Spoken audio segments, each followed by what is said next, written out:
Samaritan by Sandra M. Odell.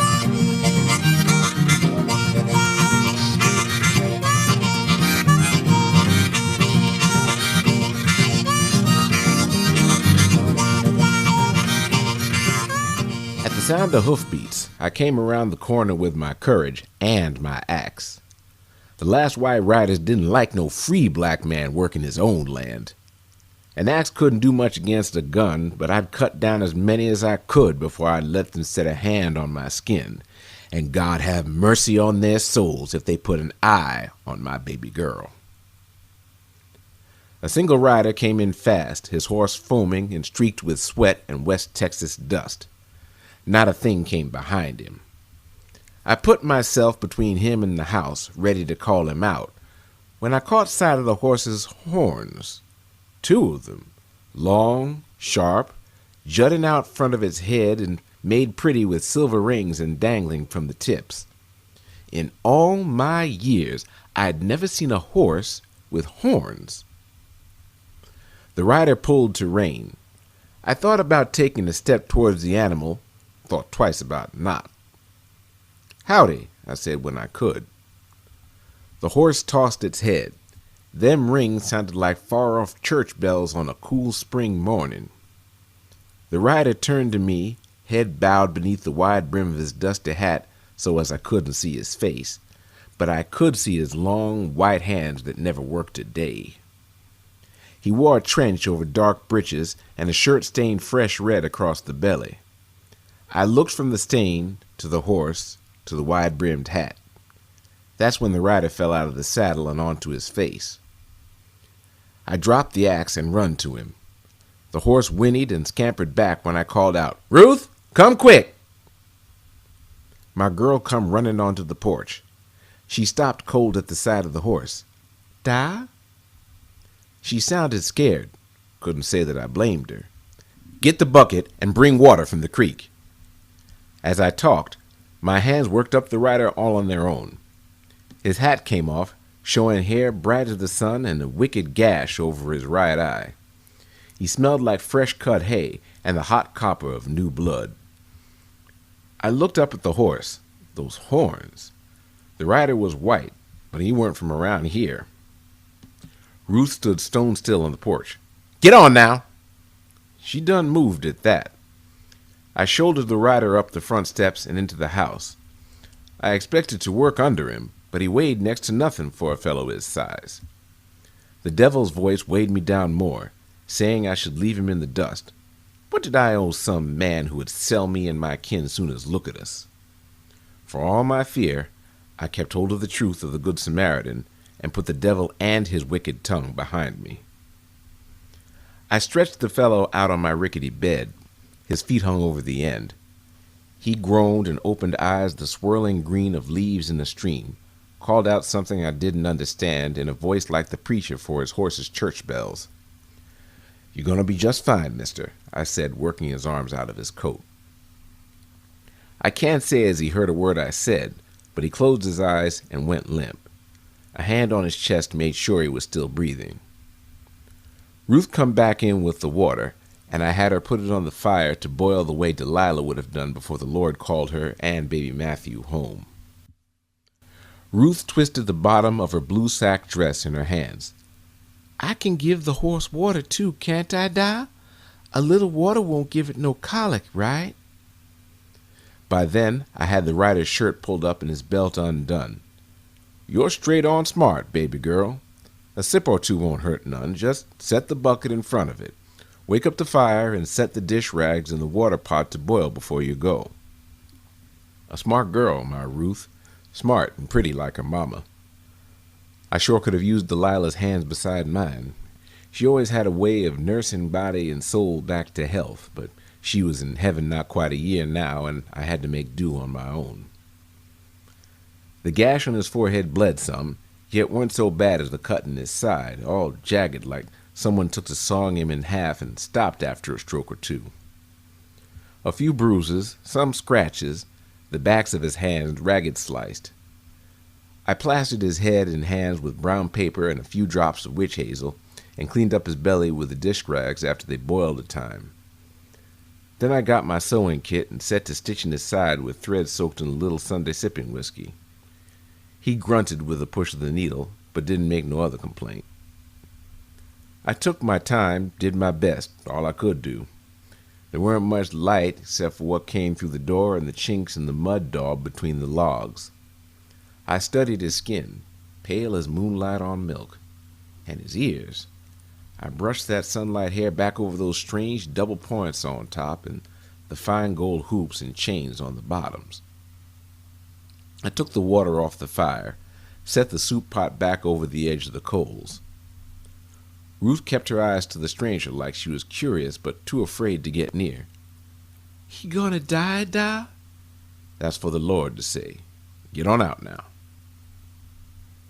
Sitting at bedside all day only ate up sunlight, so I headed out after her to see about the rider's horse. That strange beast nosed the red dirt near the water bucket like it was looking for grass that just weren't there, like it was a real horse and didn't have no horns.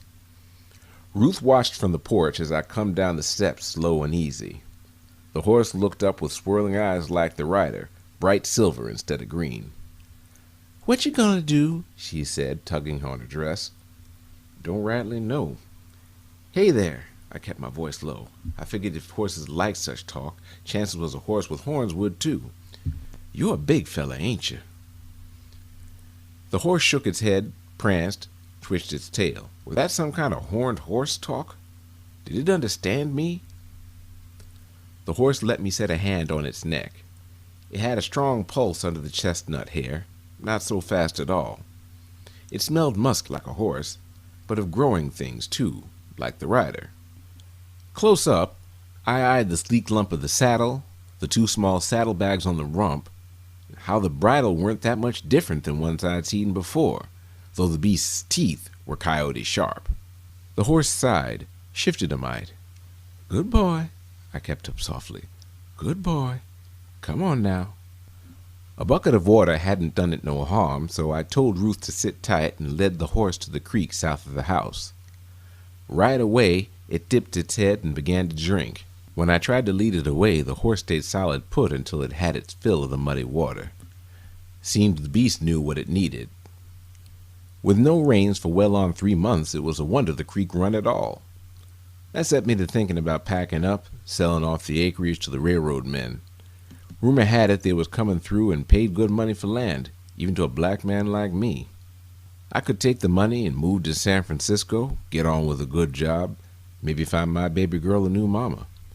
After the war, Delilah and me headed west before anyone could tell us otherwise.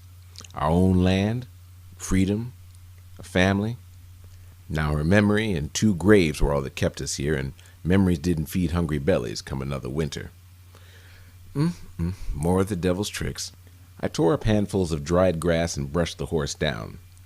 When we were finished drinking, I led it round back to the lean-to where I used to keep Julius before I traded him for eggs and flour. The saddle didn't look heavy, but I couldn't let the horse suffer under the weight in the heat.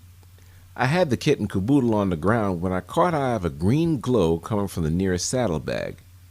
Had it been glowing before and I just now noticed it? I looked around. The horse stood quiet, and Ruth weren't nowhere to be seen, so I eased open the flap, thinking I'd close up whatever were open, then head on back to chopping wood. Inside the bag were some dried fruit and a small box like some woman's keepsake with that green glow seeping from under the lid. Knowing it were a sin, but too curious to tell the devil to mind his own matters, I lifted the lid to peek inside. Out shot every color of spring, like a rainbow of birds. Reds, yellows, greens, blues, all of them come together smelling of tart green apples and cool water. The light spilled up over my face and onto the uneven lean-to planks. A peace so profound come over me I lost myself in its ease. I stayed like that, on my hands and knees, until the horse nuzzled my shoulder with its cool, damp nose. I closed the box, and the glow went away, though the ease lingered, and with it a touch of fear, because I wanted to open the box again with a powerful wanting. Maybe the devil knew something I didn't. I checked in on the rider before midday, sleeping fitful, calling out words I didn't know in his dreams. I wiped his face and chest with a wet rag. Those swirling eyes, they drifted open without seeing much, then settled closed. I set the rag on his neck with a prayer for his health and peace in the Lord. I didn't have no idea if my Lord were the same as his, but I figured a prayer couldn't hurt. Come afternoon, I was shucking a pitiful few ears of corn from my withered garden and thinking about that wanting feeling, when a rider came in from the north riding easy.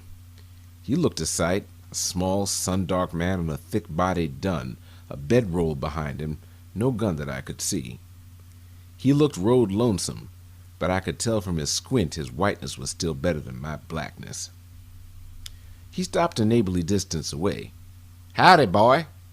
Made my neck prickle the way he said it. I didn't look away or wring my hat. This were my land. "Howdy yourself." Odd to have two riders on the same day. And I wondered at how he looked at everything but me like looking for something that weren't found. He tipped his head to see around the back of the house. "Name's Jed Bothell. Looking for work. I'm handy with an axe and saw. I can put up fences or push a barrow. Strong working man is always a good thing. But I got no work for you nor money to pay if I did." His eyes told me he didn't like straight talk from colored folk. I kept shucking my corn. "Not for pay," he said after a while. "A good meal and a place to rest my head is enough for me." Those words didn't sit well with me. Maybe how he said them or the way he hitched his lips when he did. "Can't help you there none neither. Widow Carson a mile or so west of here," I pointed that way. "She can always use an eager hand, and she's a right good cook." He squinted his eyes at me in deep and sour thought. Then he smiled, kind of tight-lipped. "Thanks kindly, boy." We're nothing kind about him. "My name is Solomon Hatchet, and this is my land. Apologies, Solomon." He put his finger to the brim of his hat. "Nice to know folk are looking out for their neighbors." "Yep." He watched me for some little time. "That corn there looking kind of puny." I picked up another cob, tearing open the husk with a green sound and a smell that brought on thought to the rider. "Yep. Eats puny, too." He shifted in his saddle. "Been a while since I had me some corn so fresh I seen it shucked.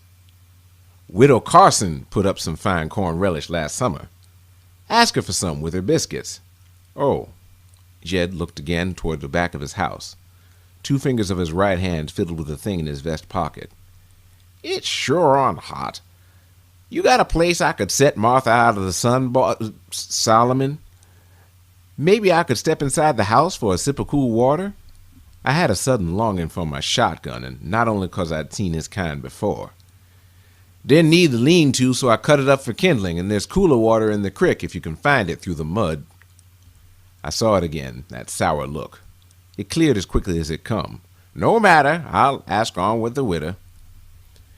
Jed turned his mare around and headed off a few steps, then stopped and fumbled at his chest. He held out his hand, slowly moving it this way and that, stopping finally in the direction of the woodshed and lean-to. "Problem there, Jed?" He moved his hand to his chest, like to put something back in his pocket. "Just getting light enough to check the time. Eyes ain't what they used to be and all." Jed looked over his shoulder, tipped his hat. "Have a good evening." Would have been easier to believe him if his shadow weren't long toward the woodshed. I stayed put till Jed Bothell was mostly out of sight, then brought the corn inside and put it on the table. The rider lay eyes closed and quiet on the bed. I went over to check the plaster on his head, and he grabbed my hand in one of his. He opened them eyes, stared up at me hard as flint, then croaked out something I didn't understand. He made the same sounds again. I tried to pull my hand away, but his grip kept me to him like a shackle. A terrible rage come on me then. I weren't no animal for him to grab. I earned my freedom from President Abraham Lincoln. Lord help me, I raised my fist against that strange rider, and the devil laughed in my face, laughed and called me out as a coward if I didn't name myself a man and strike that rider down. It was God Himself stopped me. God said, "Son, look at him. Give him all your eyes. Look at him. See him. See the man hurting alone in a strange place. Fixing to get beat because he different. Because he talked best he could and it sounded all gibberish to me. Lord above, Lord above. That's all I could think for the longest time. Lord above. I uncurled my fingers, drew a hard breath, and set that hand on top of the rider's trembling fingers. I don't know what you're saying. You speak good American, maybe? Or Mexican? Habla Espanol? He pulled me down and hisself up until we were close enough that I could feel his breath warm against my cheek. He said whatever it were more slow without much breath, his eyes tight on my face. I'm sorry, mister. I don't ken to what you're telling me. He sagged and let go my hand. I make him more comfortable, fetched a wet rag to mop his face. A sip of water dribbled more down his chin than in his mouth. He lay his head back. A stranger come and went. Is that it? He wanted to look around, but I called him off. Lord only knows what he were after, but I made sure he didn't see nothing about you or your horse. Should I say something about the glowing box? Best not. I need to check my stitch work. Can I do that? The rider turned his head away and closed his eyes. The stitches looked healthy, smelled like fresh grass with no hint of blood at all. The rider didn't say nothing else, didn't take no water when I offered, and in time he fell back to sleep. That night, after a supper of soup and the last of the cheese, Ruth asked, "Why are you cleaning your gun?" My little girl played with her rag doll. The rider slept sound on my bed. I thought I saw a rattlesnake. I kissed the top of her curly head. You go on and wash your face and get on to bed. The Lord helps those that help themselves. I figured it were better to be ready for help and not need it than need it and be waiting for the Lord in vain.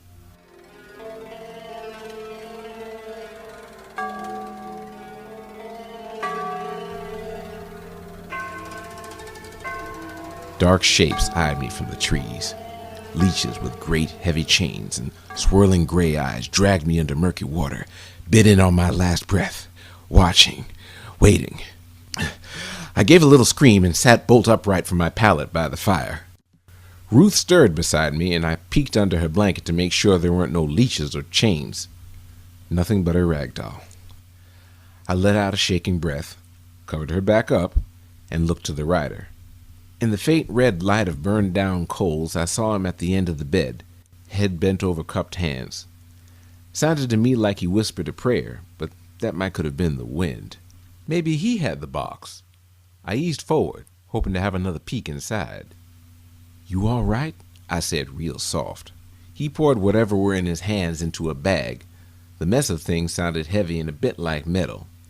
He stood real slow, then staggered with his bag of something over to my shotgun by the door. Lord help me, I had some unchristianly thoughts. He brought the sack and gun to me and offered them up. For a minute, I didn't know how to think of it, but I finally took them with my held breath.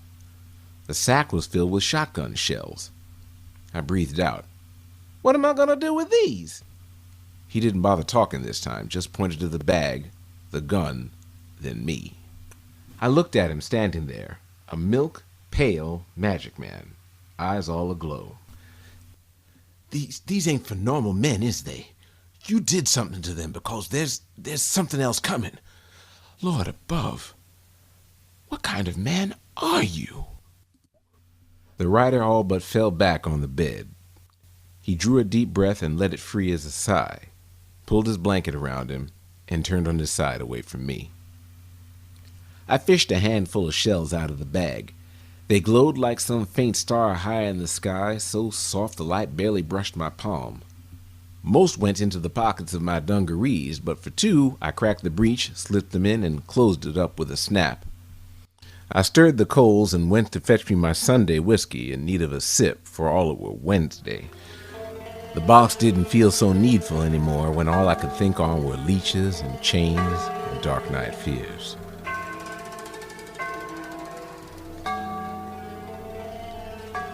I hadn't meant to sleep, but the next thing I know, my head came up at the sound of hoofbeats in the early morning light steaming through the walls.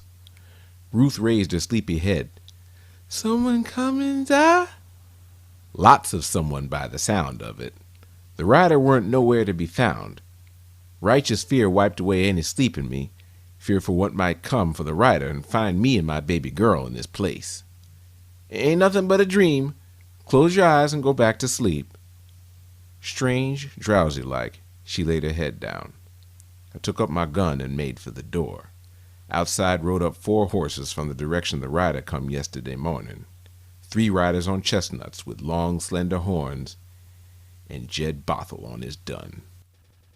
I come down the stairs easy-like, the gun down but ready. "How you come on with the widow Carson, Jed?" He hitched his shoulders in a sort of shrug. "Wouldn't know," he said, not bothering to hide his white hate for me. "My friends here are looking for someone and think he might be here. They aim to have a look around." He didn't have no sidearm that I could see, but the other 3 had jagged swords under their long coats. My fingers tightened on the gun. "You tell them there ain't no one here that has business with them." The other 3 riders looked me up and down. Their eyes swirled dark gray beneath wide-brimmed hats. They had that same milk-pale skin like the green-eyed rider before them, the same smooth, long hands.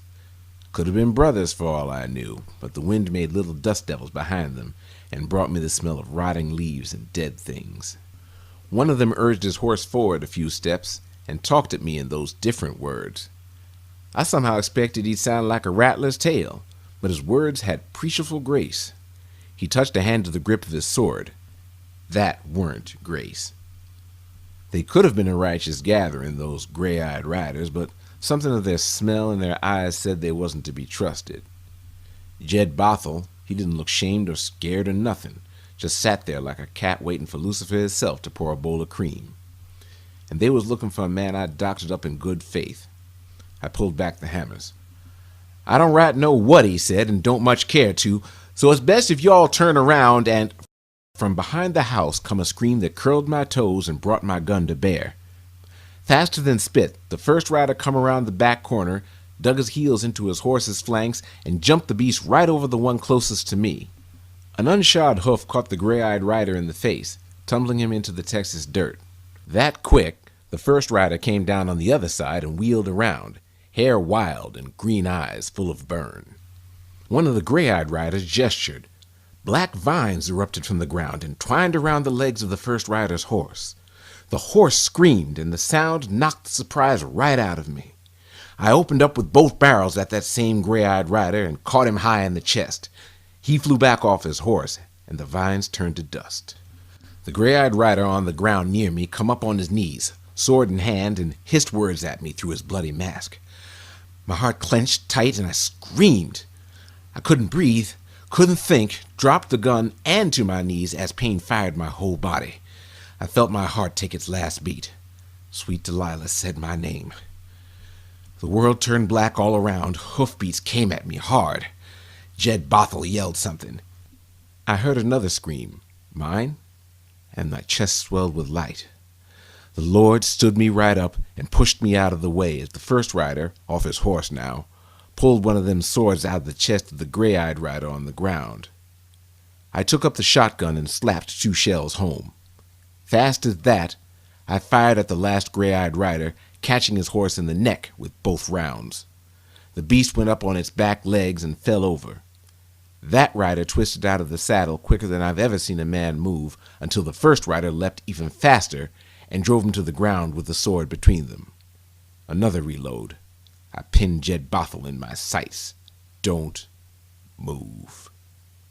Jed held his hands out wide and empty, his face pasty white and afraid of a black man like he'd never been before.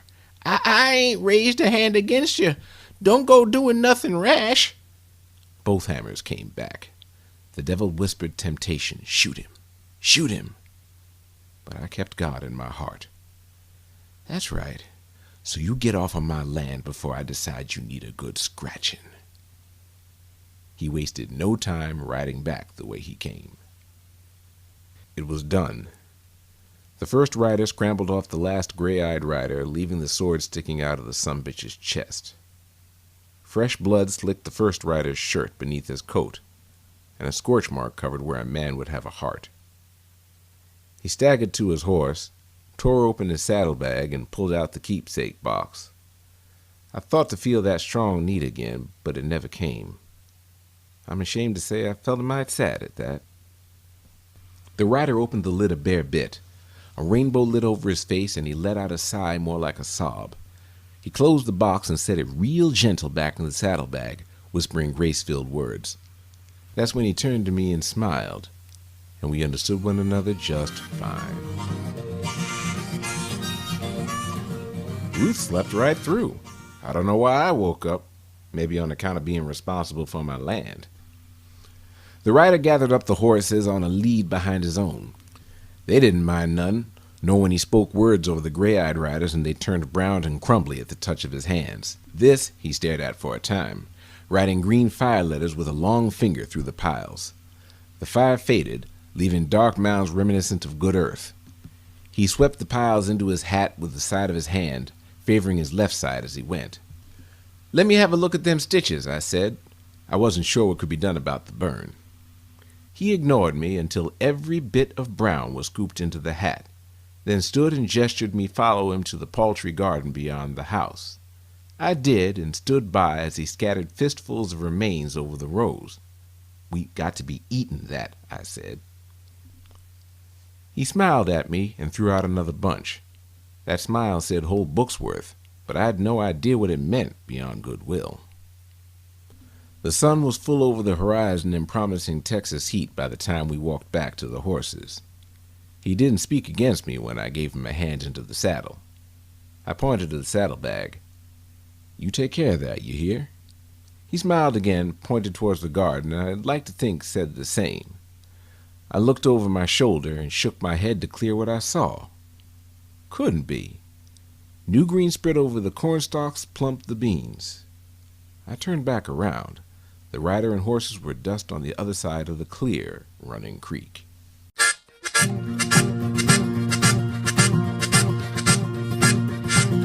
Cotton picking so bad, cotton picking so bad, cotton picking so bad, I'm gonna pick all over this field.